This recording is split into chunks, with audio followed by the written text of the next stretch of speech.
लक्ष्मीनिवास निरवध्य गुणैकसिन्धो संसारसागर समुत्तरणैकसेतो वेदान्तवेद्य निज वैभव भक्तभोग्य श्रीवेङ्कटाचलपते तव सुप्रभातम्। इत्थं वृषाचलपतेरिह सुप्रभातम्।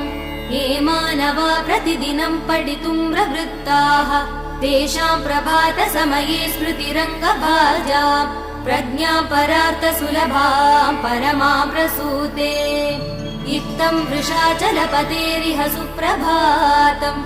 ये मानवा प्रतिदिनं पठितुं प्रवृत्ताः तेषां प्रभातसमये स्मृतिरङ्गभाजा प्रज्ञां परार्थसुलभां परमां प्रसूते।